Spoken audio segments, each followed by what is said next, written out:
Hi friends, నేను ఈరోజు మీకు రౌండ్ నెక్ స్టిచ్చింగ్ అయితే చూపిస్తానండి. ఇది బక్రం పీస్ ఆల్రెడీ మీకు కటింగ్ అయితే పెట్టాను కదా. ఈరోజు నేను ఈ రౌండ్ నెక్ అయితే డ్రెస్కి అయితే ఇలా ఈ విధంగా స్టిచ్ చేశానండి. స్టిచ్ చేసిన తర్వాత ఇలా టక్స్ అయితే ఇచ్చుకోవాలి. టక్స్ ఇచ్చిన తర్వాత దీన్ని టర్న్ చేస్తే మనకి చాలా నెక్ నీట్గా అనేది వస్తుంది. చాలా బాగుంటుందండి. ఈ విధంగా స్టిచ్ చేయడం వల్ల మనకి నెక్ రౌండ్ అనేది పర్ఫెక్ట్గా వస్తుంది.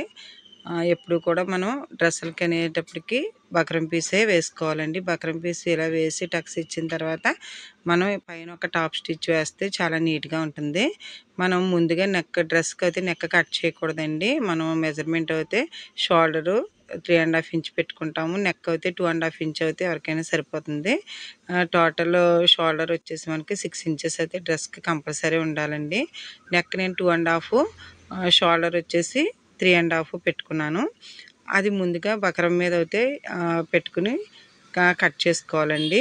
అలా కట్ చేసిన తర్వాత దాన్ని ఒక క్లాత్ మీద అయితే మనం లైనింగ్ క్లాత్ మీద స్టిచ్ చేసిన తర్వాత అప్పుడు మనం మెయిన్ డ్రెస్కి అయితే ఈ విధంగా స్టిచ్ చేసుకోవాలి. చూడండి ఫ్రెండ్స్, మా వీడియో నచ్చితే లైక్ చేయండి, మా ఛానల్ని సబ్స్క్రైబ్ చేయండి. Thank you.